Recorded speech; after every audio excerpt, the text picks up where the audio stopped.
네, 2부 세션을 시작하겠습니다. 2부 세션은 최승진 박사님께서 좌장을 봐주실 거고요.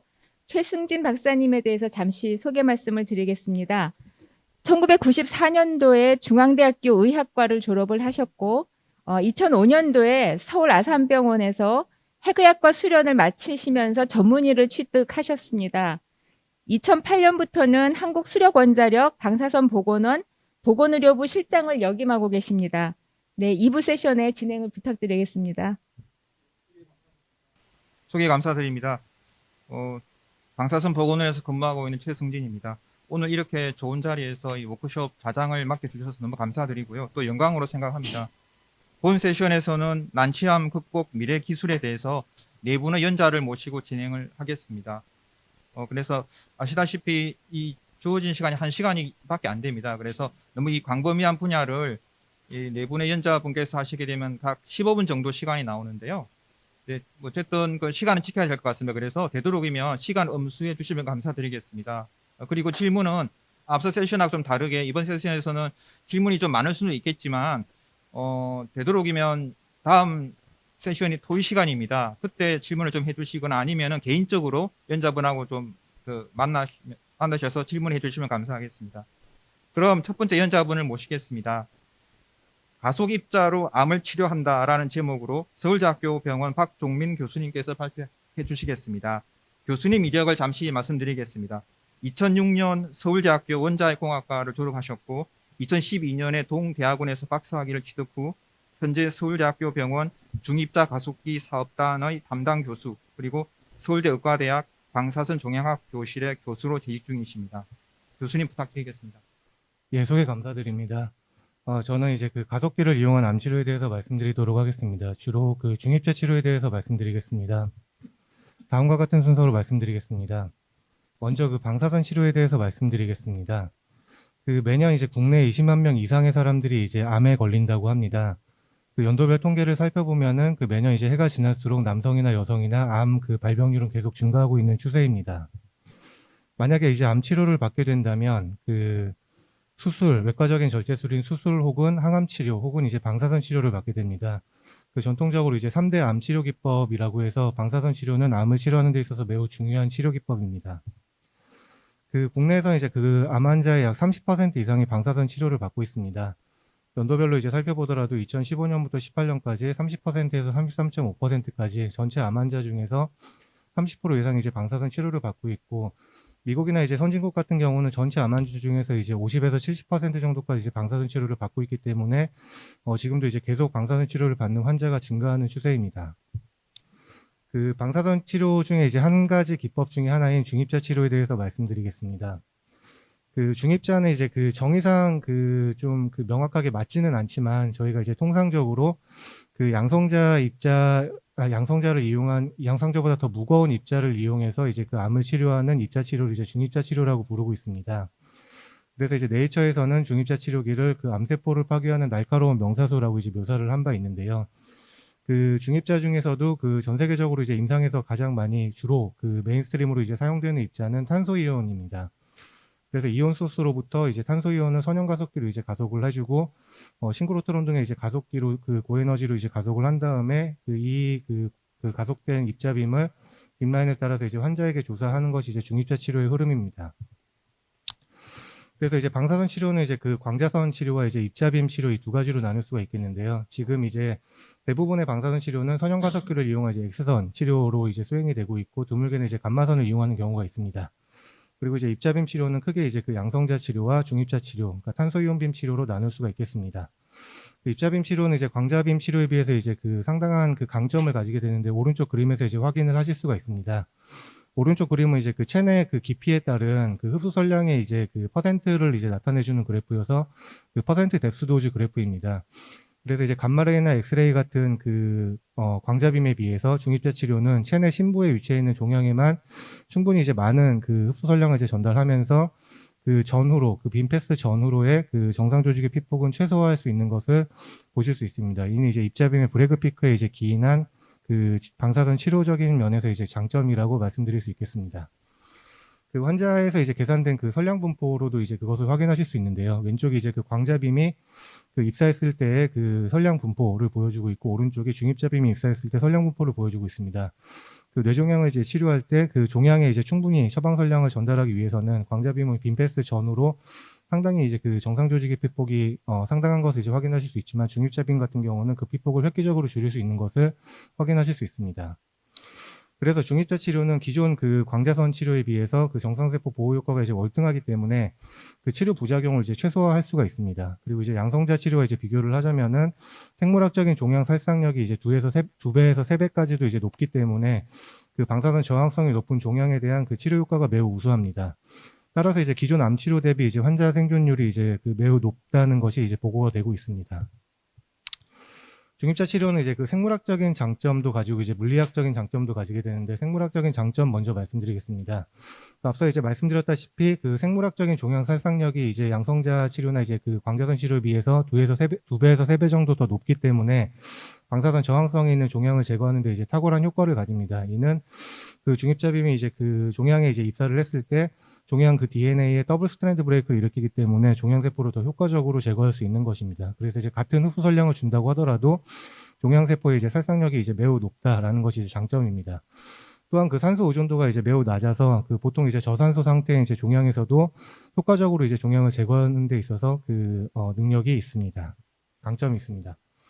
중입자 치료의 이제 물리학적인 장점은 앞서 말씀드린 이제 브래그 피크 이외에도 그 양성자빔과 이제 비교를 했을 때 그 체내에서 그 깊은 뎁스로 가면 갈수록 그 양성자 같은 경우는 이제 그 질량이 작기 때문에 그 옆으로 이제 스캐터되기 때문에 이제 피넘브라가 커져서 그 인체 내에서 방사선 번짐이 이제 생기게 되는데, 그 탄소빔 같은 경우는 이제 이러한 그 단점이 이제 상대적으로 작습니다. 그래서 이제 피넘브라가 작기 때문에 보다 컨퍼멀하게 처방 선량을 종양에만 전달할 수가 있습니다. 그래서 중입자 치료는 그 인체 내 모든 고형암에 그 적용이 가능하다고 이해를 하시면 되겠습니다. 그래서 난치암 치료에 있어서 이제 매우 효과적이고, 그 치료 부작용이 이제 현저하게 그 작고, 그리고 이제 보통 이제 짧은 치료 기간 안에 치료를 끝낼 수 있어서 환자 편의성이 크다라고 말씀드릴 수 있겠습니다. 이러한 중입자 치료의 이제 강점 때문에 전 세계적으로 이제 중입자 치료 센터가 이제 증가하는 추세입니다. 유럽에서 이제 4기가 가동되고 있고 1기가 구축 중이고, 중국에서도 역시 1기가 구축 중이고, 대만에서도 1기 구축 중, 그리고 이제 한국에서 2기가 구축 중입니다. 그 저희 서울대학교 병원 이외에도 연세안병원에서도 중입자 치료 센터를 구축 중에 있습니다. 그 중입자 치료의 이제 최신 기술 말씀드리겠습니다.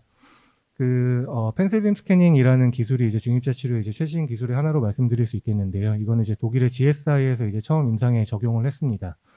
펜슬빔 스캐닝이라는 기술이 뭐냐면은 종양을 이제 레이어 바이 레이어로 나눠서 그 각 그 평면마다 2개의 마그넷을 이용을 해서 그 트랜스버스 스캐닝 해서 이제 브래그 픽으로 그 처방 선량을 종양에 색칠하듯이 이제 전달을 하는 테크닉입니다. 이 테크닉은 그 중입자 치료가 가지는 그 정상 그 조직의 이제 피폭을 더욱더 획기적으로 줄여줄 수 있는 강점이 있습니다. 또한 이제 그 빈패스의 구조물이 이제 그 상대적으로 적기 때문에 뉴트론 컨테미네이션을 줄여줄 수 있는 강점이 있습니다. 또한 그 중입자 치료에 있어서 중요한 기술이 이제 중입자 치료뿐만이 아니라 방사선 치료에서 중요한 기술이 로테이팅 갱추리 기술입니다. 로테이팅 갱추리라고 하면은 그 환자에게 그 빔을 이제 360도 방향으로 돌아가면서 아무 각도에서나 저희가 원하는 각도에서 임의의 각도에서 이제 빔을 줄 수 있는 기술을 얘기를 하는데요. 이건 이제 그 환자의 아나토미를 고려를 해서 그 가장 그 최적의 옵티멀한 빔 패스를 결정할 수 있기 때문에 그 매우 중요한 기술이라고 할 수 있겠습니다. 그래서 이제 최초의 로테이팅 갱추리가 이제 중입자에 적용된 거는 그 HIT, 독일의 HIT에서 이제 개발해서 임상에 이제 2012년부터 적용을 했습니다. 근데 이제 마그넷 무게가 상당하기 때문에 그 무게가 이제 600톤에 이르게 되고 길이가 이제 25m 이제 상당히 벌기한 시스템이었습니다. 이를 좀 더 이제 슬림하게 만들고자 일본 NIRS에서 슈퍼컨덕팅 그 마그넷을 이용을 해서 슈퍼컨덕팅 로테이팅 갱추리를 개발했고 2017년부터 이제 임상에 적용을 했습니다. 그래서 무게를 이제 300톤으로 줄일 수 있었고 길이는 13m로 줄일 수 있었습니다. 그리고 저희가 이제 그 중입자 치료뿐만이 아니라 방사선 치료를 할 때 그 처방 선량을 한 번에 이제 환자에게 전달하지 않고 여러 번 수회에 걸쳐서 나눠서 이제 분할해서 전달하게 됩니다. 이를 이제 분할 치료 프랙셔네이션이라고 하게 되는데, 그 프랙셔네이션 중에도 환자의 호흡 등에 의해서 이제 종양이 움직일 수가 있고, 그리고 이제 매 프랙션마다 이제 환자를 셋업하게 되는데, 그때 나오는 이제 셋업 에러로 인해서 인터프랙셔널 모션도 이제 생길 수가 있습니다. 이러한 모션들은 그 정확한 치료를 이제 저해하는 요소들이기 때문에 저희는 이제 그 이미징을 매번 해서 그 보다 정확하게 이제 환자를 치료하고 하는 것이고, 그 중입자 치료에 있어서도 이런 이미징 기술은 매우 중요합니다. 그래서 입자 치료에 이제 적용되고 있는 이미징 기술들입니다. 그래서 이제 겐츄리에 이제 콤빔 CT를 이제 마운트를 해서 매번 이제 치료 전이나 치료 후에 이제 환자 콤빔을 찍어서 이제 확인을 하면서 그 치료를 하는 방법이 있고요. 그 콤빔 CT를 노즐에 마운트하는 방법, 로보틱 시암 CT를 이용하는 방법, 인룸 CT를 이용하는 방법, 카우치 콤빔 CT를 마운트해서 이미징을 해서 이제 환자의 자세나 아나토미를 확인하면서 이제 치료를 수행하고 있습니다. 중입자 치료의 임상적 효과 말씀드리겠습니다. 그 뇌종양 같은 경우는 그 고위험 뇌수막종 환자에 대해서 국소 재발 억제율을 72%의 이름을 이제 보고한 바 있습니다. 두경부암 같은 경우는 이제 수술이 어려운 케이스나 부스트 치료 목적으로 중입자 치료를 적용할 수 있고요. 선양 낭성암 환자군 같은 경우 중입자 치료를 함께 받은 경우에 이제 국소 재발 억제율이 84%까지 올라감을 보고한 바 있습니다. 척색종과 그 영굴 6종 같은 경우는 이제 절제가 어려운 케이스에 적용이 가능하고 국소 재발 억제율은 70에서 90% 정도로 이제 보고되었습니다. 폐암 같은 경우는 이제 그 광자선을 이용한 이제 세이버 테크닉이라는 것이 이제 상당히 그 좋은 효과를 보이고 있는데, 이 세이버 테크닉이 그 크기가 큰 종양이나 폐 중앙에 위치하거나 아니면 폐 기능이 좋지 않은 환자에 대해서는 적용하기가 어렵습니다. 그래서 이러한 환자들에 대해서는 이제 중입자 치료가 이제 대안이 될 수가 있고, 그래서 수술이 불가능한 환자에 대해 중입자 치료를 받은 경우 5년 국소재발 억제율이 91.8%의 이름이 보고된 바 있습니다. 간암 같은 경우는 이제 크기가 큰 종양, 그 간 중앙에 위치한 병변, 간 기능이 정화된 환자, 그리고 이제 간경부암 환자의 중입자 치료를 적용할 수 있고, 중입자 치료 같은 경우 이제 간암에 대해서는 2회 치료가 이제 가능함이 이제 보고되었기 때문에 치료 기간 감소로 인해서 환자의 편의성 증대를 도모할 수 있습니다. 대표적인 난치암이 이제 췌장암인데요. 췌장암이 이제 5년 생존율이 6에서 12% 정도밖에 안 됩니다. 특히나 이제 수술이 가능한 환자에 대해서도 높은 국소 재발률로 인해서 5년 생존율이 20% 미만으로 알려져 있는데, 중입자 치료 그 일상 임상 시험 결과 중입자 치료를 받은 경우에 이제 5년 생존율이 42%로 이제 그 향상되었음을 이제 향상된 것이 보고된 바 있습니다. 전립선암 같은 경우 이제 중입자 치료가 그 상대적으로 우세한 그 선량분포를 갖기 때문에 2차암 발생 위험을 감소시킬 수 있고 정상장기 부작용을 감소시킬 수 있습니다. 직장암도 그 국소재발 억제율이 88%에 이르는 매우 효과적임을 이제 그 보고한 바 있습니다. 소아암에도 이제 중입자 치료를 적용할 수 있는데요. 소아암 같은 경우는 이제 환자 기대여명이 이제 길기 때문에 2차암 발생 위험 감소와 정상장기 부작용 감소가 이제 상당히 중요한 팩터가 됩니다. 근데 이러한 그 중입자 치료는 강점을 가질 수 있기 때문에 소아암에도 효과적으로 적용이 가능합니다. 이러한 그 높은 치료 성적은 이제 결국은 이제 그 중입자 치료가 이제 우세한 선량 분포를 이제 가지기 때문입니다. 그 위의 그림은 이제 중입자선의 이제 치료 계획 선량 분포이고, 밑에는 이제 그 X선 치료 계획 선량 분포입니다. 보시다시피 그 똑같은 처방 선량을 종양에 전달할 때 그 주변 정상장기 피폭이 이제 획기적으로 감소하는 것을 확인하실 수 있습니다. 양성자 치료빔과 이제 비교해도 중입자 치료빔이 더 우수한 그 선량 분포를 가지는 것을 보실 수 있으시고요. 폐암과 전립선암에 대해서도 그 정상장기의 피폭을 획기적으로 줄일 수 있다는 것을 확인하실 수 있습니다. 그 저희 서울대학교 병원에서 구축 중인 기장암센터에 대해서 간단히 소개드리겠습니다. 그 과기정통부 중입자 가속기 구축 지원 사업으로 지금 사업이 이제 추진되고 있고, 과기정통부와 한국연구재단, 부산시, 기장군, 서울대학교 병원이 참여해서 사업을 추진 중입니다. 총 사업비는 2,758.9억 원이고 2026년에 이제 구축을 완료하는 것을 목표로 지금 사업을 진행 중입니다. 사업의 이제 목표는 뭐 1차적으로 당연히 이제 난치성 암에 대한 이제 치료와 연구가 되겠고, 그리고 이제 기초 연구를 할 수 있는 인프라를 구축하며 관련 분야 이제 전문 인력 양성하는 것이 사업 목표가 되겠습니다. 저희가 이제 구축하는 그 가속기는 이제 주요 사양 말씀드리겠습니다. 저희는 이제 일본의 도시바사 이제 장비를 들여오고요. 저희는 그 다른 중입자 치료 센터와는 다르게 그 탄소빔 이외에도 헬륨빔을 이제 가속할 수 있는 중입자 치료기를 도입을 합니다. 그래서 탄소빔 최대 에너지는 헥자당 430매부, 그리고 헬륨은 헥자당 230매부여서 이는 물에서 30cm의 이제 브레그 피크를 형성할 수 있는 그런 그 에너지이고요. 에너지는 이제 600레벨 단계로 이제 조절 가능하고, 그리고 저희가 이제 세계 최초로 도입하는 기술이 그 선량률이 이제 기존의 중입자 치료기 같은 경우는 1리터의 1분에 2그레이 전달할 수 있는 선량률인데, 저희는 이제 4그레이까지 전달할 수 있고, 최대 빔 조사야가 기존 그 중입자 치료기 같은 경우는 20cm/20cm인데 저희는 30cm/40cm까지 빔 조사야를 확보할 수 있습니다.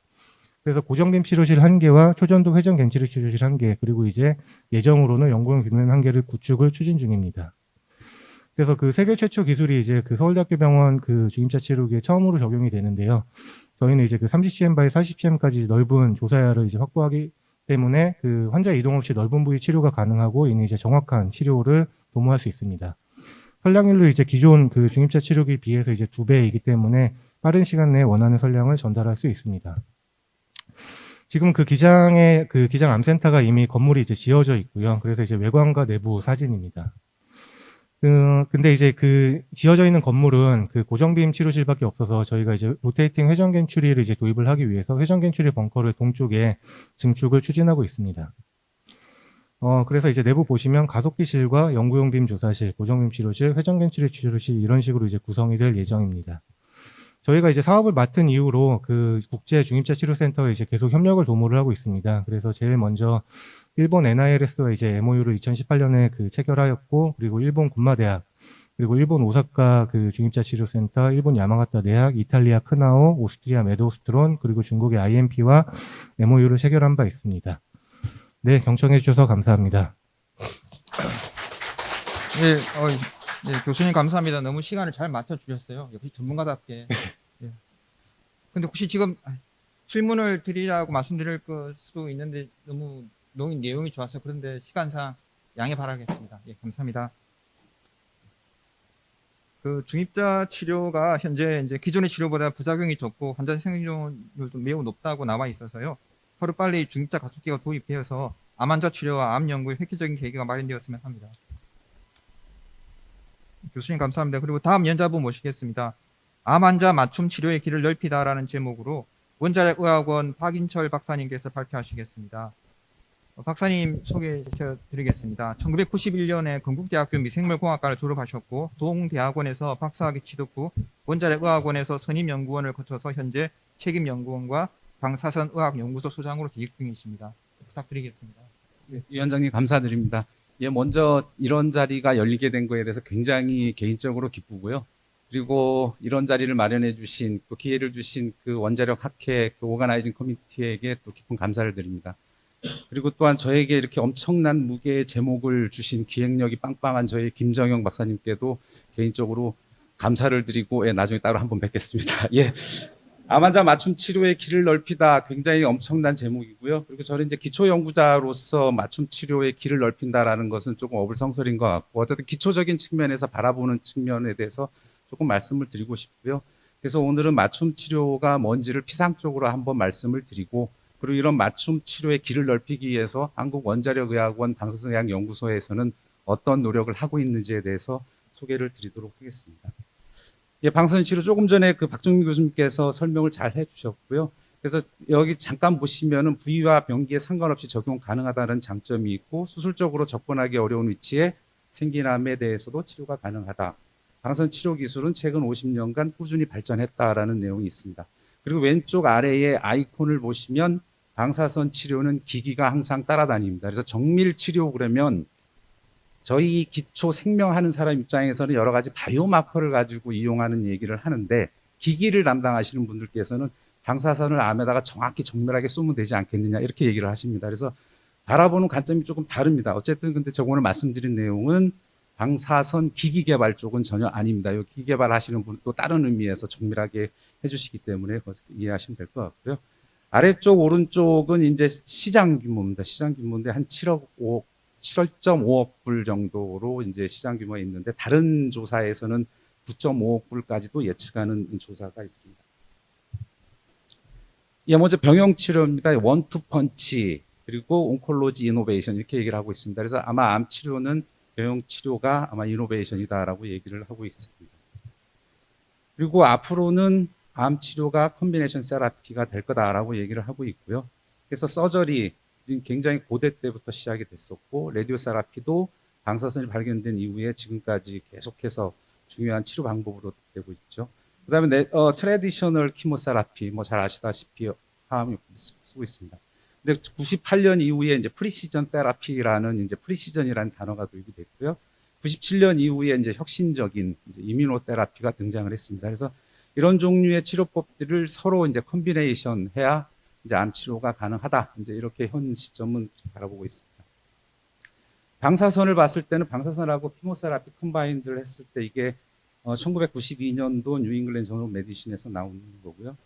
그리고 이제 그 식도암이고 보존적인 시스플라틴 플로로라시를 하고 방사선을 같이 줬을 때 36개월에 7명 정도가 이제 아직 생존해 계시고 24개월에서는 한 36% 정도의 서바이벌 레이트가 차이가 났습니다. 그러니까 결론적으로는 이제 이 시점부터는 방사선하고 키모세라피를 같이 컴바인하는 것이 굉장히 효율적이다라는 것이 이제 학술적으로 이제 증명이 된 것이고요. 프리시전 메디신이 뭐냐라고 얘기를 했을 때 이제 전통적인 것하고 비교를 하는데 제가 이해하기로는 이제 오믹스 기술이 굉장히 발전을 하면서 이제 우리 몸에 있는 유전자를 분석을 하고 또 단백질 또는 mRNA 또는 지질, 메타볼라이트 심지어는 최근에 이제 마이크로바이옴까지 분석하는 기술들이 굉장히 발달이 됐습니다. 그러니까 대단위의 분석 그 장비와 기술을 통해서 밝혀지는 데이터베이스가 원체 방대해지고 그런 이제 방대한 이제 데이터베이스를 해석을 해야 되는데 또 역시나 AI 기술이라든가 또는 바이오 인포머틱스 기술이 이제 툴로 장착이 되면서 이제 데이터를 핸들링하는 기술들이 많이 이제 발전이 됐습니다. 그래서 그런 이제 데이터를 핸들링을 하다 보니까 이제 환자를 정확하게 이제 분류가 가능하게 되었고 환자를 분류하다 보니까 치료 방법이 각각 달라져야 되고 그렇다 보니까 이제 환자 맞춤형 치료가 가능하겠다 이제 이런 의미가 될 것입니다. 그렇게 돼서 이제 프리시전 메디신이라는 이런 단어들이 이제 최근에 이제 뭐 대두되게 되었고요. 그리고 또 활발하게 많은 사람들이 사용하는 단어가 됐습니다. 동시에 이제 퍼스널라이즈드 메디신이라 그래서 개인 맞춤 치료라는 단어도 역시나 이제 각광을 받고 있습니다. 퍼스널라이즈드 메디신 뭐 비슷한 의미입니다. 왼쪽 그림에서 보다시피 스탠다드 트리트먼트를 하게 되면 환자군을 분열 없이 똑같은 약물을 주었을 경우에 이제 그 결과물에 이펙트가 있거나 이펙트가 없거나 아니면 반대의 이펙트가 나오는 이제 네거티브적인 효과를 보이는데요. 오른쪽에 보시다시피 이제 중간에 어떤 그 혈액이라든가 체액이라든가 아니면 조직적 또는 영상 장비 여러 가지 하여튼 아까 말씀드렸던 데이터를 이용을 해서 환자를 분류하기 시작을 했고요. 환자를 분류하다 보니까 환자에 맞춰서 약물을 사용하게 되고 그래서 각각 환자에 맞는 약물을 쓰다 보니까 이제 굉장히 좋은 효과들을 모든 환자에서 볼 수 있다. 이제 이런 개념입니다. 그래서 맞춤 치료라는 것이 이제 이런 의미고요. 그래서 이제 정밀의학은 밑에 보시면 한글로 이렇게 쭉 이제 정의를 내릴 수가 있고요. 근데 이 오른쪽에 퍼스널라이즈 트리트먼트에서 가장 중요한 것은 중간에 보시는 바와 같이 환자를 나누는 바이오마커 이 부분이 굉장히 이제 중요합니다. 그래서 이제 캔서 바이오마커라는 것을 이제 NCI에서 정의를 내렸는데 보시면은 뭐 질환이라든가 아니면 질환이 형성되는 과정 또는 정상 상태의 징후를 나타내는 바이올로지컬 몰리큘입니다. 그러니까 생물학적 이제 물질인데 얘는 뭐 블러드 또는 이제 체액 또는 이제 티슈에서 발견이 되는데 뭐 여러 가지 이제 체내에서 어디든지 발견이 되는 것이죠. 그래서 이걸 바이오마커라고 표현을 하는데 얘가 또 이제 그 치료하는 과정 중에 모니터링에도 사용될 수 있고 그래서 몰리큘라 마커 또는 시그니처 몰리큘 이렇게라도 뭐 표현되기도 합니다. 그래서 바이오마커를 개발하는 것이 상당히 중요한데요. 그래서 바이오마커는 이제 다이어그노스틱, 프로그노스틱, 프리딕티브 이렇게 세 종류로 크게 나누는데 다이어그노스틱은 이제 와타입, 이제 이 그림에서 보시다시피 이제 질환이 있는 환자를 구별해내는 것이고요. 프로그노스틱은 보시다시피 그래프에서 이 환자를 가만 놔두면 이제 몇 개월 뒤에 죽겠구나, 아니면 어떤 치료를 했을 경우에는 조금 나아지겠다, 뭐 이런 개념들을 이제 설정해 주는데 작용하는 이제 바이오마커이고요. 프리딕티브는 어떤 약을 쓸 것인가라고 이제 예측을 해줄 수 있는 그런 바이오마커들입니다. 그래서 이런 바이오마커를 개발하는 것이 상당히 중요하다라고 얘기할 수 있습니다. 역시나 이제 라디오 세라피에서도 이제 바이오마커들이 굉장히 중요하다라는 의미를 뭐 비슷한 그림으로 보여드리는 것이고요. 이걸 도시카에서 그냥 간단히 말씀드리면 연구하는 방법이고 한 논문을 갖다가 이제 그래피컬리 간단하게 표현한 건데요. 이 방사선 저항성 이제 암세포주를 구축을 해서 빨간 라인입니다, 왼쪽에. 이것을 이제 분석을 하다 보니까 여기에 CD73이라는 특정 단백질들이 굉장히 높아 있고 이 단백질 아래 그림에 보니까 DNA에 의해서 일어나는 DNA 데미지를 갖다가 줄여주는 역할을 하더라. 그러니까 이제 모드 오브 액션, 그러니까 메커니즘이 밝혀진 것이죠. 그래서 이런 경우에 이제 CD73이 이제 과발현되는 것을 저희들이 미리 디텍트를 하게 되면 이 양반은 방사선에 저항성이 있으므로 방사선 치료를 하면 별로 예후가 좋지 않아, 이렇게 얘기를 할 수 있을 것이고요. 그리고 CD73을 낮춰주는 약물이라든가 항체 뭐 이제 이런 것들을 사용을 해서 이 기능을 낮춰줘서 이제 방사선 치료하게 되면 효과가 좋을 거다. 그래서 병용 치료를 하게 될 수 있고 어떤 약물을 쓰게 된다라는 걸 예측을 할 수 있습니다. 그래서 CD73은 이제 프로그노시스 또는 프리딕티브 마커로 가능할 거고요. 그리고 CD73은 기초 연구자가 볼 때는 드러거블 타겟. 얘를 표적으로 해서 약물을 개발하면 방사선 치료 민감제가 될 거다라고 저희들이 이제 개발하는 것이죠. 이제 바이오마커 타겟 밸리데이션 프로세스는 약물 개발이랑 거의 비슷합니다. 타겟 아이덴티피케이션을 하고 셀 베이스드 디지즈 모델에서 이제 검증을 하고 애니멀 모델에서 다시 검증하고 파마콜로지컬 스터디를 하고 또 이행 연구를 통해서 임상 연구 이렇게 해서 궁극적으로 이제 바이오마커를 발굴하게 되고 이 바이오마커는 이제 진단 키트로 사용을 하거나 약물 개발의 표적으로 사용이 됩니다. 저희 의학원의 이제 방사선 의학연구소에서는 이제 이런 바이오마커 개발들을 많이 하고 있습니다. 대표로 뭐 여기 보시다시피 방사선에서 어떤 유전자가 높을 경우에는 방사선 저항성이 있더라 하는 그런 논문입니다. 다양한 논문을 최근 3년 동안 이렇게 이제 뽑아냈고요. 이 내용들은 주로 이제 바이오마커 개발의 기초 연구이기 때문에 이제 성과물로는 논문으로 수준밖에는 나올 수가 없고요. 그리고 가장 대표적인 이제 MDPH 공동 연구 중에 한 예인데요. 왼쪽에 이제 그 ER 포지티브인 브레스트 캔서에 있어서 타목시펜을 이제 어저번트 치료를 하게 되는데 이때 이제 S6 카이네이즈 1이라고 하는 카이네이즈 단백질의 활성이 높으면 굉장히 예후가 안 좋습니다. 그래서 프로그노스틱 이제 바이오마커인데 이 304명의 이제 환자를 대상으로 해서 이제 이런 데이터베이스를 바탕으로 해서 그림을 그릴 수가 있고요. 그래서 임상에서는 이제 이런 결과를 얻었는데 과연 오른쪽에 실험실에서도 그런가? 그래서 S6 카이네이즈 1 인히비터를 같이 주니까 타목시펜하고 어떤 상승 치료 효과가 보였다라는 것이죠. 그래서 이거는 이제 임상에서 보이는 결과와 실험실에서 보이는 결과가 일치한 아주 굉장히 좋은 예입니다. 근데 이러한 연구를 하기 위해서는 왼쪽에 있는 것처럼 304개 브레스트 캔서 티슈, 그러니까 이 데이터베이스가 필요합니다. 그래서 원자력 의학원에서는 이제 병원 쪽에서는 사실은 이제 이러한 어떤 임상적인 데이터 축적하는 것이 굉장히 필요하다고 판단이 되고요. 그리고 임상에서 발견된 이러한 것들이 이제 인비트로 연구소에서 이렇게 검증이 된다 그러면 아마 좋은 어떤 결과물을 산출하는 데 좋은 예가 되지 않을까 이렇게 생각이 됩니다. 그리고 저희 연구소에서 이제 라디오 센시타이저에 이제 개발한 예가 있는데요. 이 아리피브리졸이라고 하는 것은 기존에 다른 용도로 쓰이던 약물입니다. 그래서 이 약물을 가지고 이제 방사선 조사와 같이 줬더니 이제 암세포의 사멸이 급격히 증가한 예이고요. 이런 경우에는 이제 FDA에서 허가된 다른 용도의 약물을 약물 재창출이라는 단어를 이제 다른 용도로 사용하게 된 그런 예인데 이런 경우에는 이제 어떤 바이오마커를 대상으로 해서 약물 개발한 경우가 아니라 기존에 알려진 약물을 가지고 먼저 스크리닝을 해서 얻은 결과물입니다. 그래서 이러한 경우에 있어서는 이제 오른쪽 상단에 보이는 것처럼 복잡한 그림이 있는데 모드 오브 액션, 메커니즘 연구가 수행이 돼야 되고 또 여기에 참여되는 이제 바이오마커를 따로 찾아야 되는 그런 경우입니다. 그래서 이러한 케이스에서는 이제 기술 이전과 함께 현재 이제 임상 일상의 허가를 얻어서 기업이랑 같이 공동 연구를 수행하고 있는 좋은 예라고 생각이 됩니다. 그래서 과거에는 너무 이제 저희 그 연구소에서 기초 원천에만 노력을 이제 다 했었는데 지금 현재는 이렇게 이제 임상 진입하는 기업이랑 같이 공동 연구하는 예도 있다라는 것을 이제 말씀을 드리고 싶습니다. 그리고 이제 그 외에 여러 가지 바이오마커 왼쪽에 보이시는 이제 MSST 영어로 보이시는 이런 것들은 다 바이오마커 저희들이 이제 발굴해낸 검증된 바이오마커들이고요. 이런 바이오마커들은 이제 기업의 기술 이전을 하거나 또는 기업들이랑 공동 연구를 통해서 하고 있는데 왼쪽에 위에 두 개, 밑에 두 개는 이제 아주 기초적인 측면에서 이제 아직까지 검증 단계이고요. 가운데 PI3 카이네이즈와 TINS 같은 경우에는 이제 보령제약 에스팜이랑 같이 이제 임상 연구를 위해서 이제 IND 신청을 위해서 열심히 달려가고 있는 이제 그런 드러거블 타겟입니다. 그래서 이 드러거블 타겟으로 하는 약물들도 현재 같이 이제 임상에 진입하기 위해서 많은 이제 비임상 연구의 결과물들을 좀 축적하고 있는 중입니다. 그다음에 이제 이뮤노세라피인데요. 아까 이제 잠시 언급이 됐던 이제 면역 치료입니다. 면역 치료는 사실 이제 굉장히 혁신적인 거고 외부에서 어떤 약물이나 이런 것보다는 환자 자체가 가지고 있는 면역력을 이용해서 이제 암을 치료하는 그런 방법입니다. 근데 이제 이 면역 치료가 이제 그 개발이 되면서 사실 이제 방사선 치료가 더욱더 이제 각광을 받고 있는데요.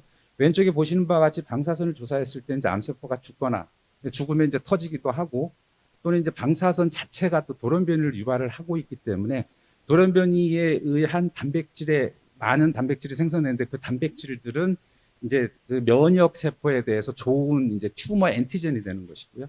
그리고 방사선 이후에 튜머가 터져서 이제 암세포가 분출해내는 그런 이제 항원들도 굉장히 좋은 이제 면역을 활성화시키는 작용을 하고 있기 때문에 이제 방사선 치료가 면역 치료에서 굉장히 좋은 방법이다라고 얘기를 하고 있습니다.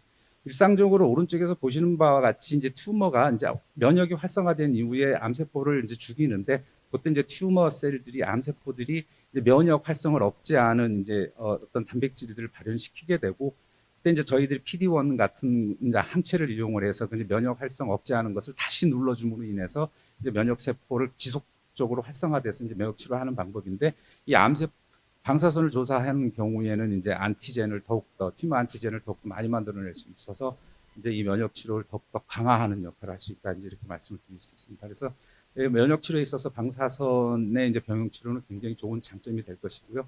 앞으로 이 방사선 치료와 면역 치료의 어떤 컨비네이션은 앞으로도 더욱더 이제 발전될 거다라고 생각이 됩니다. 저희 그 연구소에서도 마찬가지로 이제 이 이뮤노세라피와 레디오세라피의 이제 시너지를 창출하기 위해서 이제 PI3 카이네이즈 델타 감마를 표적으로 바이오마커로 해서 약물을 개발을 했고 그 약물을 같이 방사선하고 했을 경우에 이제 굉장히 좋은 효과를 보였다 해서 이제 임팩트 팩터 10점이 넘는 이제 논문의 게재를 최근에 하게 되었고요. 더욱더 재미있는 것은 이제 방사선이 조사한 국부뿐만 아니라 훈련된 그 면역 세포들이 다른 쪽으로 이동을 해서 방사선을 조사하지 않았는데도 불구한 다른 암에서도 공격적으로 작용을 해서 암을 치료한 아스팔 이펙트가 보였다라는 것이 또 큰 장점입니다. 그래서 조금 전에도 말씀드렸다시피 면역 치료와 방사선 치료의 컨비네이션 세라피는 앞으로 더욱더 확대되고 강화될 거다. 그래서 저희 연구소에서도 이 부분을 이제 면역학을 전공을 하는 연구자를 다시 이제 유입을 해서 이 부분을 더욱더 강화해서 연구를 진행을 하고 있습니다. 그리고 또한 이제 연구소에서는 바이오마커 개발 또는 뭐 민감제 개발 또는 이제 면역 치료제 개발 이것뿐만 아니라 이제 방사선 치료 이후의 부작용까지도 이제 치료하는 그런 이제 약물 개발도 시도를 하고 있는데요. 왼쪽에 보시는 바와 같이 이제 뭐 방사선 치료는 세기 조절, 체임, 정의, 뭐 3차원 치료 여러 가지 이제 기기적으로 많이 발전이 돼 있고, 근데 이 부작용을 이제 유발이 되는 부분이 역시나 있는데 이 부분에 대한 약물이 FDA 승인된 것이 이제 아미포스틴 밖에는 없고요. 그리고 고가 약물이고 구강건조증 또 다른 부작용이 있다라는 것이 이제 단점으로 대두되고 있습니다. 오른쪽에서 보시는 바와 같이 이제 방사선폐 부작용, 그래서 방사선폐 부작용 치료제가 지금 현재 없는 상태입니다. 그래서 근본적인 치료제가 필요한 부분이고요. 그래서 저희 이제 연구소에서는 이 폐섬유화의 이제 그 모델, 그 플랫폼, 동물 모델 시스템을 다 가지고 있고요. 그리고 선도 물질을 지금 여기 보시는 바와 같이 키람스 RF라고 하는 것을 1, 2, 3, 4, 5, 6, 6개가 지금 선도 물질 도출되어 있고 각 6개가 기술 이전이 잘 되어 있고 여러 기업들하고 공동 연구를 현재 수행 중에 있습니다. 그래서 이 선도 물질을 대상으로 해서 메디컬 케미스트리와 또는 GLP에서 이제 독성 테스트 그리고 이제 그 후속 작업을 통한다 그러면 임상에 곧 진입할 수 있지 않을까 싶습니다. 그래서 뭐 저는 이제 개인적으로 이제 연구 소장이니까 이제 그 이 담당하신 연구자분께 창업해라라고 열심히 꼬시고 있지만 아직까지 잘 안 넘어오고 있는 상황이라서 더욱더 꼬셔보도록 하겠습니다. 예를 들어서 최근 저희 이제 5년 동안 이제 연구소에서 기술 이전이 제법 있었습니다.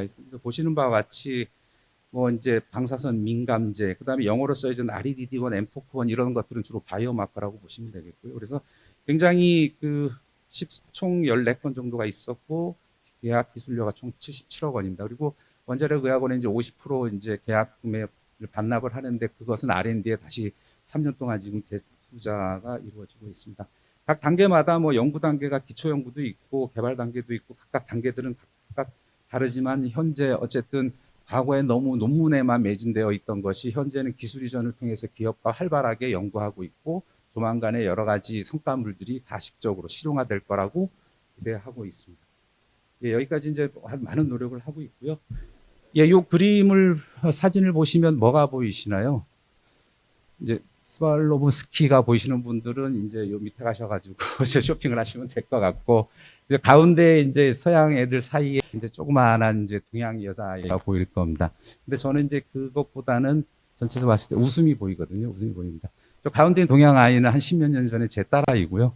그 길거리 공연하는 친구들하고 사진을 찍고 싶다 그래서 사진을 찍어도 되냐 그랬더니 나도 한 1, 2초 사이에 더 많은 사람들이 모였습니다. 그래서 사진을 찍고 나서 가만히 들여다보니까 다 웃고 있습니다. 한 사람도 그냥 뭐 표정이 그냥 뭐 괴로운 표정을 지닌 사람이 하나도 없습니다. 그래서 말씀드리고 싶은 거는 첫 번째로는 요즘 웃을 일이 많이 없으신데 많이 웃고 사셨으면 좋겠다라는 것이고요. 그리고 두 번째는 한국원자력의학원 방사선의학연구소는 암 환자분들께서 정상 생활로 돌아와서 저렇게 웃음을 되찾을 수 있도록 최선의 경주를 다하겠다라는 말씀으로 오늘 발표를 마치겠습니다. 예, 이상입니다.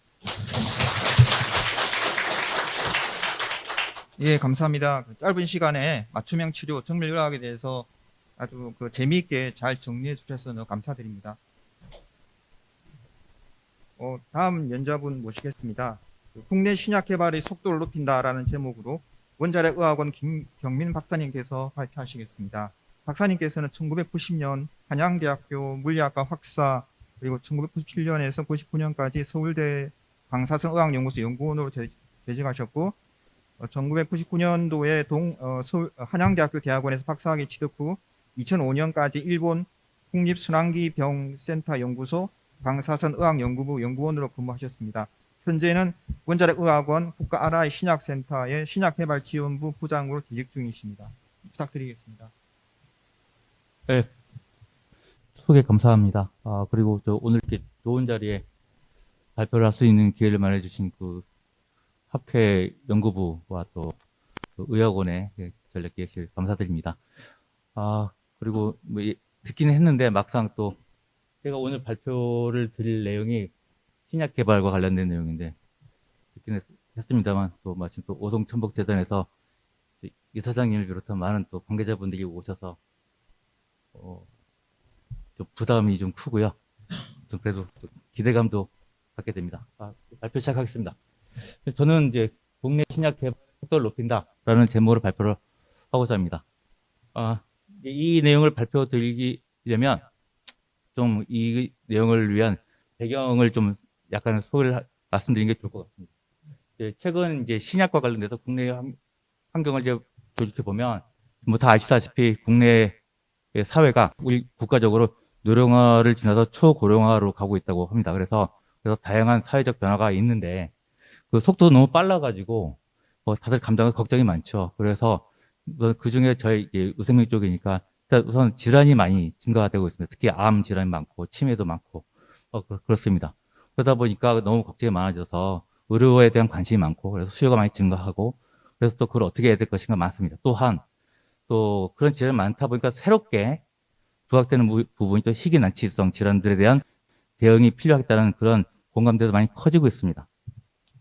그래서 국내 신약 쪽에 보면 이런 관심사가 아주 오래됐고 최근에 더 두드러지고 있는데 또한 이제 국내 제약 분야에서는 이제 두드러진 성과가 이미 많이들 가시화되고 있습니다. 그래서 최근에는 국산 신약도 많이 나오고 있고 그다음에 글로벌리 기술 이전도 있고 심지어는 해외에 직접 진출하는 약들도 저희가 이제 신문 지상을 통해서 보고 있습니다. 그리고 이러한 신약 부분에 이 산업적 측면에서 보게 되면 국가적으로 주요한 산업 분야들과 비교해서 이 제약 부분의 이 비중이 성장률이 꾸준히 또 더 높게 증가하고 있습니다. 최근 2010년 이후에 최근에는 보면 다른 주요 국가 산업 분야의 부침이 변화가 있음에도 불구하고 이 의약 산업 분야는 꾸준히 증가세가 유지되고 있음을 보고 있습니다. 그래서 이러한 거는 기대도 있지만 또 그동안 정부나 민간에서 투자를 해왔고 정책 방향을 잡은 결과이기도 합니다. 그래서 정부에서는 기존 2000년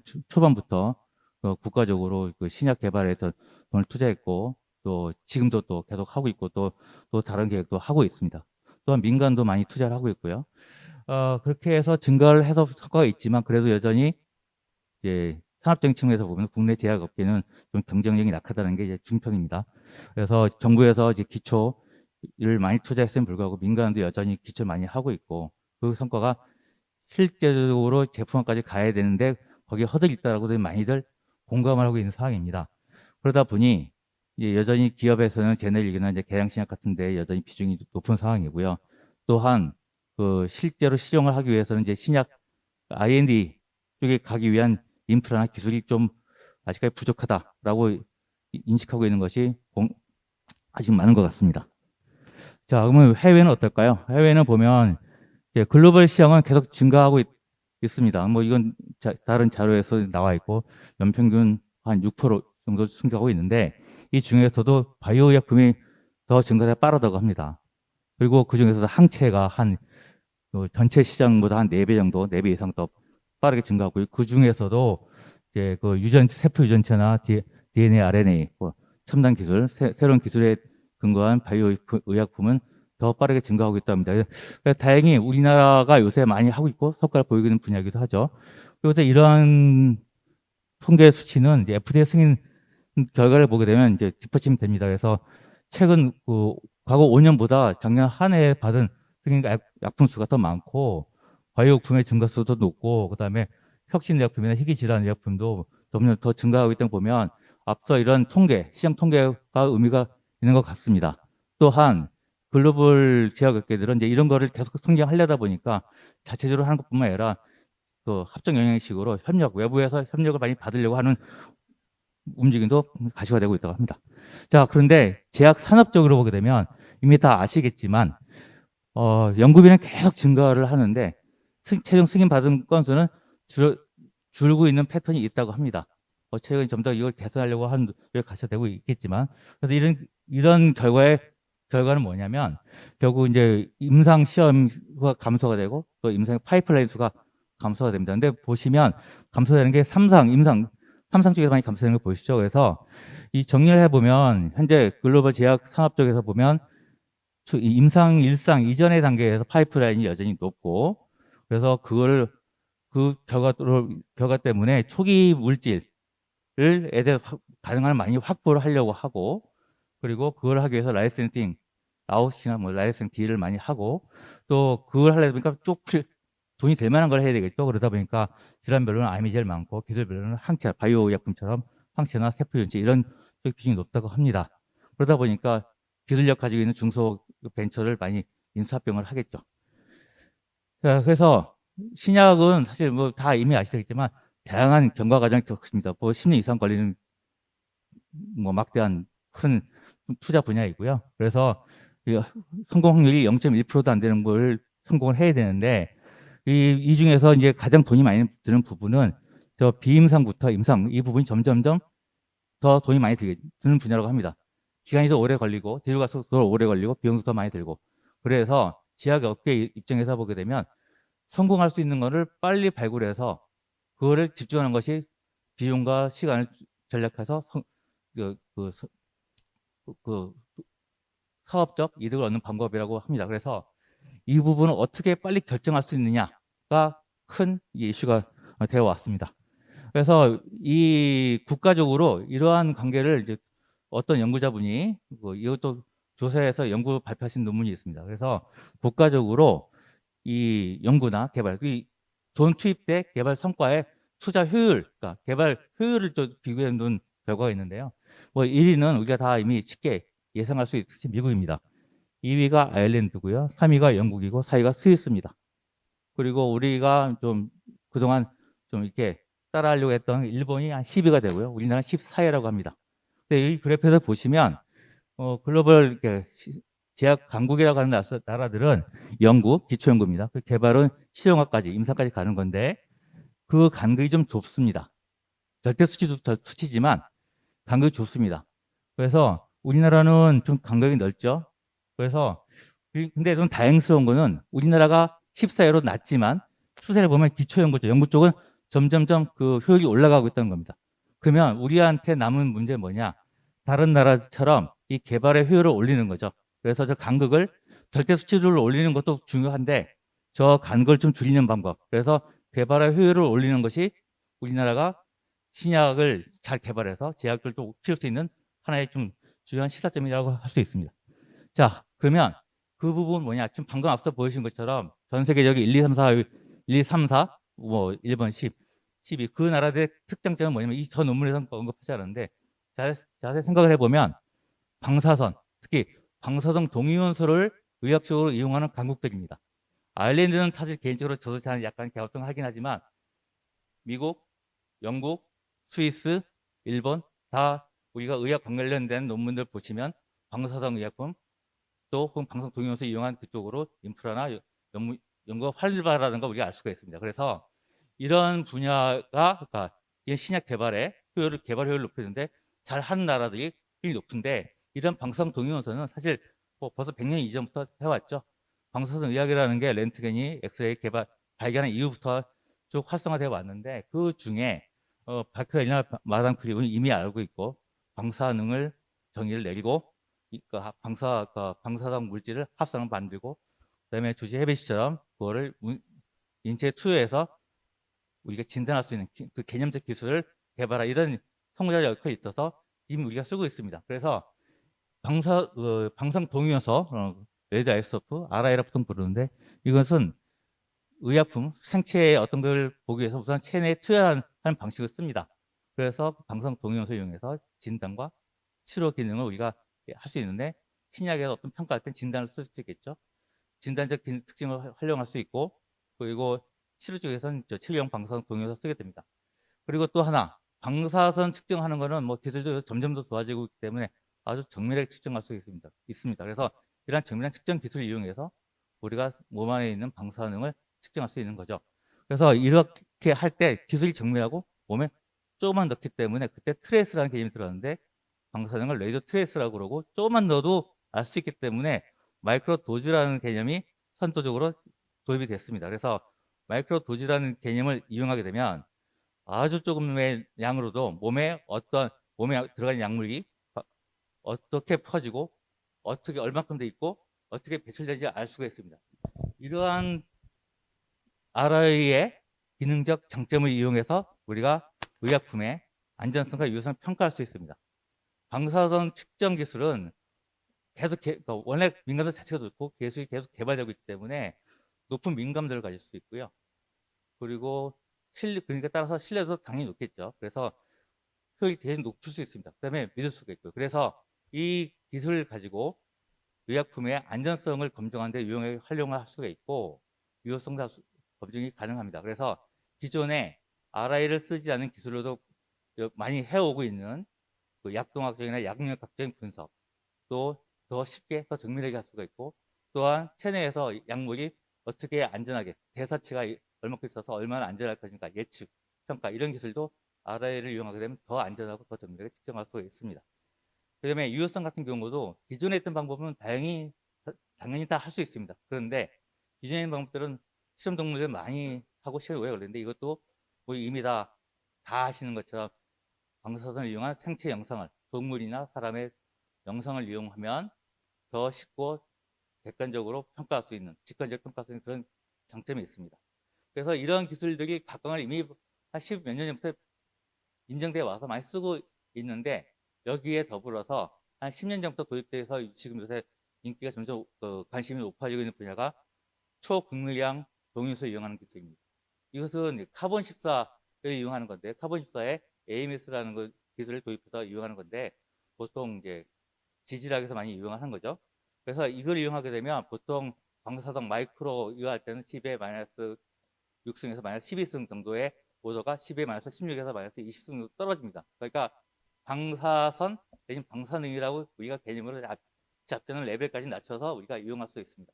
그 결과는 정밀을 얻을 수가 있는 거죠. 그래서 이렇게 적은 양 쓰다 보니까 임상에 바로 쓸 수가 있습니다. 좀 더 직관적으로, 좀 더 확정적으로 결과를 얻을 수 있고, 또한 심지어 임상 이상에도 쓸 수가 가능합니다.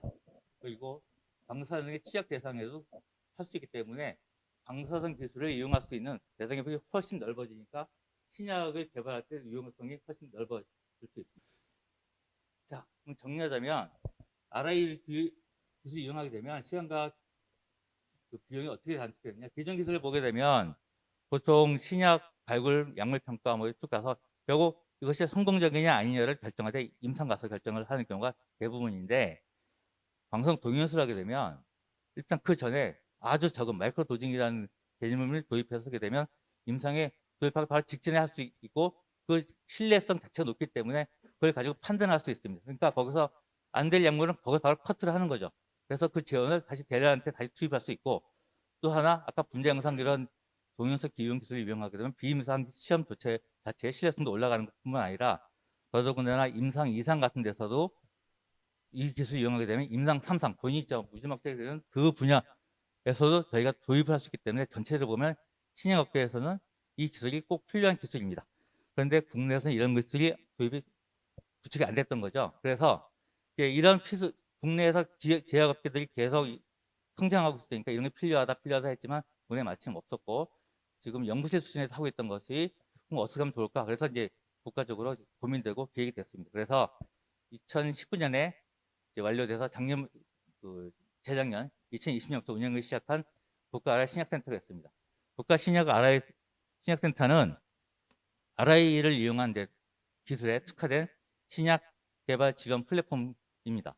그래서 이 신약센터에서는 방성 동위원소를 이용해서 약동학, 생체 영상, 방성의약품의 제조, 평가에 대한 기능을 수행하고 있습니다. 그래서 원자력 의학원 내에 위치하고 있습니다. 그러다 보니 기존의 방사선 의학 연구소에서 했던 성과와 또 원자력병원이라는 국내 과학기술에 특성화된 임상기관이 있는데 거기서 중개적이고 허브적 역할을 함과 동시에 국가적으로 이런 업무를 하기 위해서 구축이 되었기 때문에 민간의 신약 개발 촉진을 지원하기 위해서 신약 개발 기업이나 민간 기업이나 또 다른 대학 연구소와의 네트워크를 통해서 여기서 된 기술들을 검증하고 실용화를 트랙을 좀 앞당기는 그런 걸 소행하고 또한 국내 임상기관, 또 CRO, 그리고 대학교 임상기관과 협력을 지금 계속 모색하고 있습니다. 그래서 이러한 기능들은 일반 신약 부분과 방사선 의약품 분야로 좀 나눠서 현재 저희가 진행하고 있습니다. 그래서 일반 신약계에 쓰이는 방사선 동위원소를 이용한 해서 평가는 일반 신약 분야의 기술이 방사선 의약품의 지원에도 활용이 되고 방사선 의약품에서 필요한 기술이 일반 신약에도 적용되기 때문에 이 두 분야가 서로 다른 것 같지만 이 신약센터 내에서는 기술적인 융합이라는 그런 새로운 기술적 공간이 되고 있습니다. 자, 잠깐 그냥 사례를 몇 가지 보여드리겠습니다. 아까 말씀드렸던 카본 14를 표시한 AMS를 이용한 약동학 평가인데요. 아주 적은 비임상, 임상 다 이제 시행하고 있는데 우리가 이미 익숙할 수 있는 약동학 지표들은 다 저희가 뽑아낼 수 있고요. 그래서 생체 이염률, 매스 밸런스 이런 것들은 당연히 하고요. 그다음에 대사체 분석도 가능합니다. 그리고 기존에 우리 약동학 평가에서 동위원소를 이용하는 컨벤셔널 방법도 동물들을 다 희생시켜 색배파에서 하는 그런 것도 하고 그다음에 오토레지오그래피 같은 그런 시약효나 FDA 같은 그런 인증기관에서 필요로 하는 자료도 만드는 것이 가능하고 방금 앞서 보여드렸던 카본 14에 대한 것도 이런 방법이 제공이 가능합니다. 그리고 또 방성 동위원소 같은 경우는 방성 의약품 같은 경우는 약물과 동위원소가 같이 결합되는 부분이고 그것이 치료 효능과 관련된 부분인데 그것이 얼마만큼 잘 효능이 있는가를 세포 실험 단계부터 실제 임상 동물 인비버 단계 그리고 실제 효능까지 보는 걸 전주기적으로 지원이 가능하고 또 하나 요새 치료용 방사선의약품 쪽에서 요새 화두가 되는 분야가 다이아그노시스라고 해서 치료와 진단을 동시에 하는 그런 기능인데 그런 부분도 현재 셋업이 돼서 지금 이제 국내 기업과 연구자들을 지원하고 있습니다. 그리고 영상에 앞서 보신 것처럼 아주 중요한데요. 영상을 찍게 되면 앞서 보여준 그런 동물 희생하는 방법을 없이 풀리 찍을 수 있습니다. 그래서 제한된 마이스를 가지고도 전체 동물의 전신의 분포나 시간에 따른 변화를 알 수 있죠. 이걸 가지고 기존의 방법으로 했던 PK, PD, 예를 들면 이런 모든 분석이 가능합니다. 그리고 또한 영상이 중요한 시대이기 때문에 다양한 영상 가지고 가능한 많은 정보를 가지고 적절하고 최적화된 신약평가 정보를 제공을 하려고 하고 있습니다. 자, 그리고 또 한 가지 저희가 앞서 수적개미의 기재섭 본부장님이 말씀해 주신 그걸 다시 기억해 보시면 대부분의 그런 기업체들이 요새 많이 들어가 있고 성공 사례도 많습니다. 그러다 보니 많은 또 후발 방사선의약품 제조 기업들이 생성되는데 하나 관건이 뭐냐면 방사선의약품은 똑같은 의약품인데 시장에 들어가려면 방사선을 쓰기 때문에 초기 투입 허들이 높습니다. 그 허들이 높은 부분이 방사선의 안전에 관련된 시설인데 그 부분 때문에 주저하거나 어려운 부분을 저희 국가적으로 해결하기 위해서 저희 기관에서 그 센터에서 해결을 지원하고 있고요. 그걸 위한 임상시험 그리고 또 방사선의약품 제조 지원 그래서 또 초기 임상을 하기 위한 그런 의약품 제조 지원을 계획하고 또 시행하고 있습니다.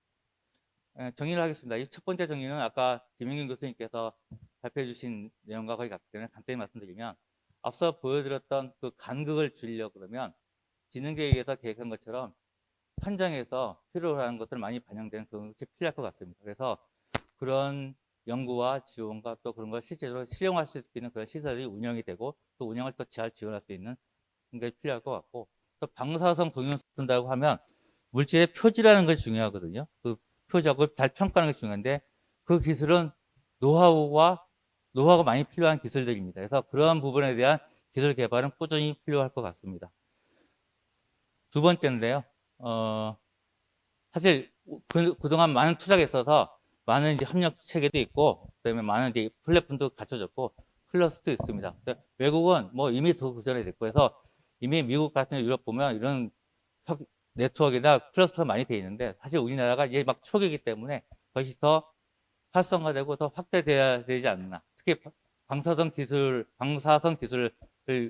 이용해서 활성화하려면 좀 더 확대되지 않을까. 그걸 통해서 국내 연구 개발이 또 간격이 좁아지고, 또 하나 이 신약 개발을 위해서 동위원소를 이용한 그런 특화된 신약 개발 지원금이 또 활성화될 수 있지 않을까. 그래서 그걸 위해서는 국가나 지자체 기관, 그리고 공공연구기관, 또 실제로 사업을 하고 있는 기업들이 좀 네트워크가 활성화되고, 여기에 그들의 문제점을 RI를 이용한 그 기술을 가지고 솔루션을 제공해서, 그럼으로 인해서 이 RI를 이용하고 방사선 기술을 이용하는 저변이 확대되고, 그렇게 해서 우리나라 전체적인 능력과 그 성과가 가속화되는. 그래서 이거 사실 이미 초기는 닦여져 있죠. 그래서 이미 10년 전에 그 오송과 대구에 국가적인 천목단지가 조성이 돼 있고 이미 많은 성과가 내고 있습니다. 근데 아까 앞서 말씀드린 것처럼 방사선을 이용한 그런 기술이 국내에 마침 체계된 게 없었기 때문에 마침 소후에 그것이 구축이 됐습니다. 그래서 국가적으로 보게 되면 일반 신약 쪽에 구축된 그래서 국가적으로 좀 모자랐던 그 기획의 의도가 서울에 이거 돼 있고, 그래서 국가적으로 이런 체계를 갖추고 하게 되면 좀 우리가 좀 더 빠르게 그 선진 국가의 간격을 좁힐 수 있는 그런 기술적인 고속도로를 닦아서 좀 더 빠르게 가속화시켜서 지금 국내 신약이 개발되는데 좀 더 가속화하는 데 도움이 되지 않을까, 이렇게 예상과 기대를 해봅니다. 이상입니다.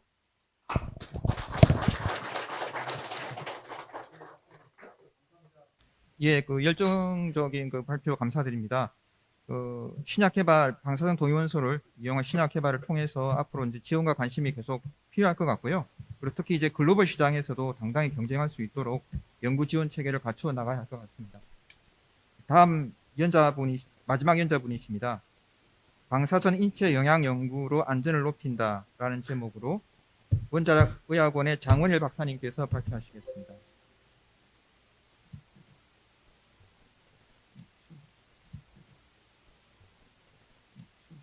그 장원일 박사님 잠시 소개시켜 드리겠습니다. 2004년에 서울대 의학과를 졸업하시고 2014년에 동대학원에서 박사학위를 취득하셨습니다. 현재 원자력병원 방사선 종양학과 과장님이시고 또 국가방사선 비상진료센터 비상진료연구부 부장으로 재직하고 계십니다. 부탁드리겠습니다. 예, 소개 감사합니다. 오늘 좋은 자리에서 또 발표할 기회를 주셔서 이제 감사의 말씀을 드리겠습니다. 뭐 잠시 정리하자면 저는 박사 디펜스가 이번 학기라서 아직 완료는 되지는 않았습니다. 이번 학기에 무사히 디펜스를 성공하기를 저도 바라고 있습니다. 네, 제가 이제 제목은 마찬가지로 김정영 박사님께서 만들어 주셨습니다. 그래서 방사선 인체 영향 연구로 안전을 높인다라는 제목을 받았고요. 이제 오늘은 이제 방비센터 비상진료 연구부장 자격으로 톡을 준비를 했고요. 근데 방사선을 사용하는 부분에서 명과 암이 있으면은 요 부분은 암으로 보이지 않는 부분들, 잘 모르고 어둡다고 해서 그냥 덮어버린 게 아니라 어두운 부분을 밝히기 위한 연구가 아닐까 생각을 해봅니다. 나왔던가 방사선의 역사는 1895년 렌트겐이 발표하던 논문입니다. 엑스레이를 발견하고 나서 언제나 이제 방사선 자체는 자연 방사선이라고 하지만은 이 땅 위에 숨쉬고 땅을 밟고 음식을 먹는 동안에 계속해서 우리는 방사선에 노출되고 있죠. 모르지만은 애써 연간 3mS의 방사선에 노출된다라고 하는 사실을 뭐 인지하고 지내지는 않습니다. 그냥 사는 동안 언제나 같이 노출되는 부분인데요. 방사선이 뭐 언제나 있는 부분인데 사람들이 방사선에 대표적으로 가지고 있는 생각, 이 심볼을 보면은 이 뒤에 막 가려고 하지도 않습니다. 사람들은 뭐가 있는지도 모르겠지만 뭔가 무서운 동네 가서는 안 될 것 같은. 그냥 역설적으로 이 방사선 관리구역은 방사선이 아주 철저히 통제되고 있는 공간이기도 합니다. 저 후쿠시마 이후에 레디에이션 익스포저, 뭐 급성 방사선 증후군에 대한 인포그래픽을 했습니다. 실제로 ARS에 대한 내용들을 아주 일목요연하게 그림으로 탁 잘 그렸다고 하지만은 사실상 보고 있으면 이제 무서운 느낌이 듭니다. 방사선에 노출받으면 내 몸이 다 망가질 수 있다. 뭐 노출되면 어떤 증상이 생긴다. 뭐 치사설령이라고 해서 많이 노출되면 죽을 수도 있다. 이런 일들이 있지만 아직까지 우리나라에서는 실제로 ARS 정도가 생길 수 있는 방사선 노출된 사례는 없기는 합니다. 그와 함께 이제 끊임없이 이슈가 제기되고 있는 저설량과 관련된 이슈가 있습니다. 이제 아예 방사선이 높은 구간에 들어가면은 개개인에 의해서 어떤 질병, 병적인 상태가 나타나는 하이도즈 구간이 있고 중간 정도의 도즈는 개개인에서의 어떤 영향을 볼 수는 없지만 어떤 집단 안에서 장기간의 시간이 지났을 때의 질병 리스크를 높이는 구간이 있습니다. 로도즈, 베리 로도즈는 끊임없이 논란이 되지만은 항상 피해 가능한 통계적으로 과학적으로 증명이 불가능하다. 생물학적으로 뭐 그럴 수 있겠다라고 하는 식으로 언제나 표현하지만은 설명을 할 때도 뭐 항상 좀 뭔가 구차한 느낌이 듭니다. 잘 모르기 때문에 영향이 없나? 있나? 잘 모르겠습니다. 일단은 회피성 발언으로 하면서 그러니까 난 모르겠다. 100mSv 이하는 측정도 잘 안 되고 생물학적 영향도 잘 모르겠다. 그리고 하이도즈 영역은 방사선에 노출이 되면 어떻게 치료할 거야? 라는 거에 대해서 실제로 많은 연구를 해왔다고 하지만 현대까지 이제 승인된 명확한 의학적 처치는 아주 제한적이고 실제로 사고가 안 생기는 게 가장 최우선이고 안전하게 사용하는 게 중요하지만 실제 사건 사고나 노출 사고가 생기면은 실제로 저도 방사선 종양학과 전문의고 부작용을 치료하고 이제 방사선 피폭된 환자를 치료해야겠지만 저도 실제로 나 몰라라 거의 가깝습니다. 어떻게 치료할지 모르거든요. 저도요. 치료할 수 있는 툴도 없고 수단도 없는. 이제 고설량에 대한 ARS 그리고 저설량에 대한 이슈와 함께 사람들은 이제 우주 여행을 계속 가려고 하는데 왜 우주로 가면 죽을 확률이 엄청 높을 것 같은데 생각을 해보면 왜 우주로 계속 가려고 할까? 그만큼 이제 하나의 미지의 영역인데 나사에서 우주 환경 속에서 인체 영역을 연구하는 프로그램이 휴먼 리서치 프로그램이라는 부분이 있습니다. 거기서 해저드 1으로 레디에이션을 끌어올렸습니다. 이게 5년 전에는 4번째에 있다가 현재는 우주 환경 속에서 레디에이션에 대한 영향에 대한 부분이 끌어올려진 거는 뭐 저는 뭐 그만큼 중요하기 때문에 라고 생각도 있지만은 동시에 해저드 2, 3, 4, 5가 거의 해결이 돼가고 있는데 레디에이션은 아예 해결이 안 되고 있습니다. 그야말로 그냥 리스크가 어느 정도 있는데 이 사람을 보내도 되는지 안 되는지 미션을 하고 왔을 때 어느 정도의 이제 리스크가 높아지는지에 대한 해석 또한 여전히 언서테니티의 영역. 그러나 어쩔 수 없이 많은 양의 방사선에 노출되지만은 그걸 어떻게 해결해야 될지는 아직 모르겠다. 뭐 이렇게 됩니다. 그래서 뭐 이제 이전부터 계속 나왔던 고설량 피폭의 시나리오와 끊임없이 이슈가 제기되고 있는 저설량의 이슈 그리고 미래에 대한 우주 방사선과 관련된 우주 환경에 대한 이슈들을 다 고려해 봤을 때 부분이 이제 방사선과 관련된 안전에 대한 연구로에 대한 생각을 해보게 됩니다. 올해 이제 갈렙 통해 가지고 이제 설문조사 기획보고서를 준비하면서 설문조사를 했을 때 대국민 상대를 했을 때 후쿠시마 이후에 결국에는 우리나라의 대부분의 사람들은 방사선 사고에 대한 경각심이 이제 커진 것으로 나오지만 사고 자체에 대한 공포감은 그것보다 낮긴 하지만 사고가 생기면 그 사고 자체에 대한 공포감은 여전히 상당히 이제 많은 것으로 보입니다. 그리고 방사선 피폭과 관련됐을 때 어떻게 정확한 피폭이 얼마나 됐는지 설량 평가를 하고 이 피폭된 사상자들을 어떻게 치료할 것인지에 대한 연구는 사고가 생기지 않으면 사실상 사고 생길 가능성이 제로라고 하면 아무 쪽에도 필요 없는 연구입니다. 실제로 안전하게 사용할 수 있는 절대적인 확신이 있으면 가능하죠. 그러나 뭐 그렇기 때문에 실제로 이게 또 민간 분야에서나 어떤 뭐 경제적인 목적을 가지고 연구 투자를 하고는 있지 않습니다. 저희들이 방사선을 긍정적인 측면에서 그거에 대한 밝은 측면, 그거에 대한 효과를 이용해서 많은 어떤 산업적, 의료적인 혜택을 받고 있지만은 그에 비해 반대쪽의 암 쪽의 영역의 부분에 대해서는 많이 소외받고 있지만 그래서 이제 설문조사에서 저희들이 이제 뭐 물어봤던 것이 이거에 대한 이제 방사선 피폭 환자에 대한 치료 기술 연구 그리고 특수성으로 인해서 결국 이거는 연구 R&D 부분이 정부가 주도할 수밖에 없는 하지만 이게 계속 이제 미뤄지고 있지만은 하나의 이제 치료 기술이나 진단 기술이 실제 실용화돼서 사용되기까지 아주 오랜 시간이 어떤 걸리는 부분으로 이게 계속해서 미루고 계속해서 이제 뭐 사고가 생기지 않으니까 나중에 미루겠다 하면서 볼 건 아니라 언제나 우리가 그거를 잘 사용하기 위해서 준비가 되어 있어야 한다 하는 부분에 저희 이제 설문조사도 있습니다. 그리고 궁극적으로 이러한 의료기술 개발, 방사선 피폭에 대한 의료기술 개발은 국민 신뢰도 향상 및 안전 보장에 기여할 수 있는 것으로 이제 많은 긍정 의견들을 이제 답을 받았습니다. 그래서 결국에는 두 가지 측면입니다. 얼마나 노출됐는지를 정확하게 측정할 수 있는 레디에이션 도즈와 이펙트. 결국 방사선을 받은 양에 따라서 영향은 아주 차이가 나게 되고요.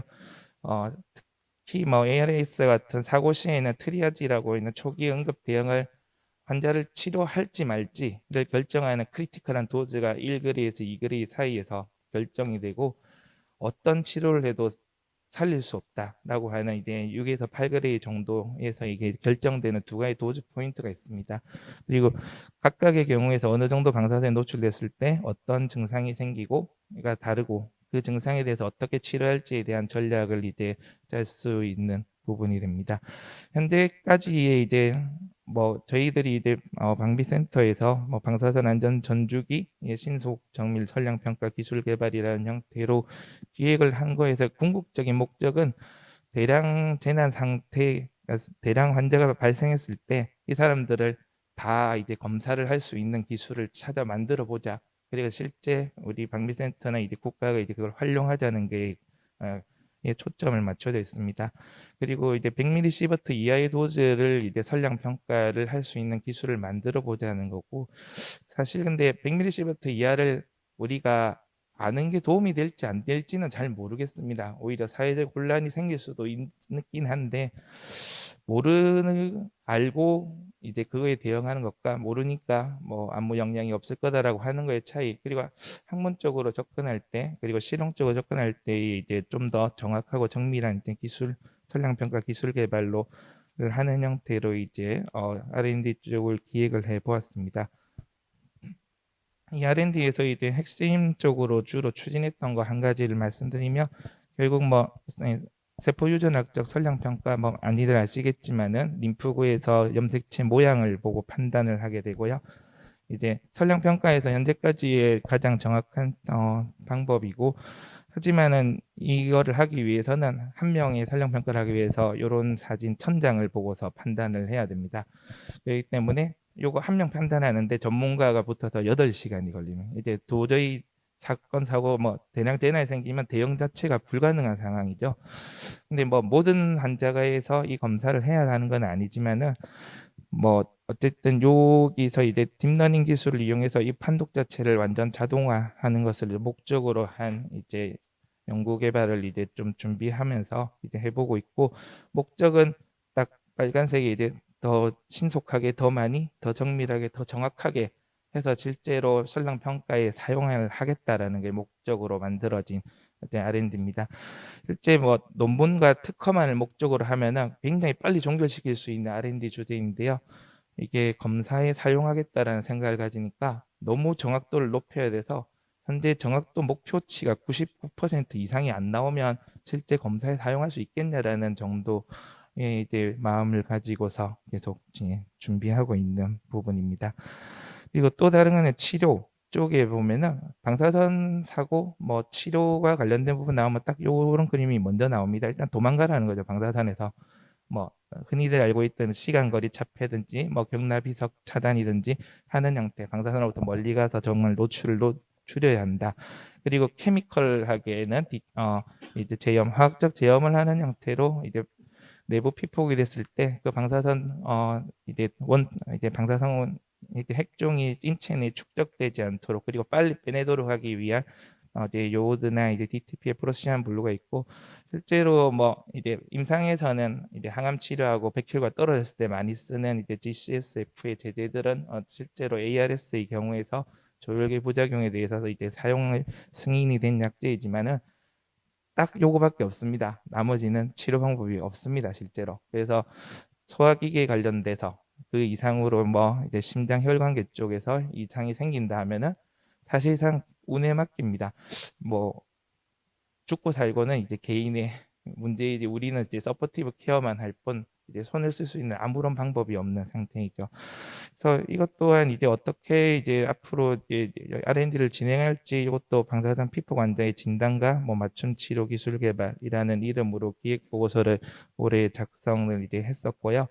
진단 기술 개발할 때 물리적인 어떤 시뮬레이션에 기반을 한 이제 집단의 이제 가정이 아니라 개개인이 가지고 있는 뭐 인체 시로든 아니면 개인이 가지고 있는 의복이든지 다른 형태를 이용한 각각의 개개인에 대해서 선량 평가하는 시스템을 만드는 것과, 실제로 첨단 재생 바이오법이 통과되는 거 이제 2년 전에 이제 세팅이 되고 만들어지면서 옛날부터 줄기세포를 이용해서 실험을 했던 결과들 축적된 거를 실제 이제 비상시에 쓸 수 있기 직전까지 가보자 이번에는. 그래서 세포 유전자 치료나 첨단 바이오품 쪽의 물질을 확보하고 그거를 긴급 사용 승인을 할 수 있는 데까지 한번 가보자, 이런 이제 목표로 이제 계획을 해봤고, 방사선 손상과 관련된 타겟이 있을 때 그 타겟에 대해서 작용하는 어떤 약제들, 이게 뭐 신약 재창출일 수도 있고 새로운 화합물일 수도 있는데, 그런 거 이제 타겟 기반으로 이제 신약을 다시 후보 약제를 발굴하고, 이것 또한 실제로 사고가 생기면은 실제 쓰겠다라는 목적으로, 뭐 당장 이 방사선 사고나 이제 방사선 노출이라는 것의 문제는 임상시험 자체가 이제 만들어질 수가 없습니다. 어차피 그런 환자가 존재하지 않기 때문이죠. 그렇기 때문에 이제 대개는 이제 소동물과 중동물, 일부 이제 미국 같은 경우에서는 이제 유인원 동물을 이용해서 이제 허가를 이제 사람의 임상시험이 안 해도 이제 동물 실험만으로 일단 긴급 사용 승인을 이제 받을 수 있는 룰이 있습니다. 근데 우리나라에서는 아직 그 룰 자체가 별로 공론화된 적도 없는 형태이고요. 그래서 사실 이제 여기 이제 오송에서도 이제 오셨지만은 이제 실제로 이 줄기세포나 이쪽 치료를 하려고 결국 올라가다 보니까 오송과 거기 있는 회사와 협력할 수밖에 없게 딱 거기랑 협력을 해야겠다는 생각을 가지게 되고, 신약을 만들고 이렇게 이제 허가를 받기 위해서는 또 이제 식약처를 찾아다니면서 규제 개선을 위해서 한번 좀 노력을 해야 되지 않을까라는 생각도 가져보게 됐습니다. 그래서 원자력의학원의 R&R에서 이제 저희의 고유 미션 중에 하나를 이제 수행하기 위해서 노력하고 있고, 계속 기획하면서 더 많은, 계속 이제 실제로 전체적으로 방사선이라는 부분에서 주요 분야는 아니라고 할지라도 반드시 필요한 분야로 해서 많은 관심을 가져주시고, 정책이나 이런 부분들을 할 때도 한 번씩 고려를 해주셨으면 좋겠고요. 그리고 이제 여러 기관들과의 이제 협력 관계가 필요해서 저희들이 이제 R&D를 준비하면서 이제 도움을 요청하거나 협력을 요청드릴 때 많은 도움과 저희 조언을 해주셨으면 하고 감사하겠습니다. 예, 제가 준비한 건 여기까지고요. 경청해 주셔서 감사합니다.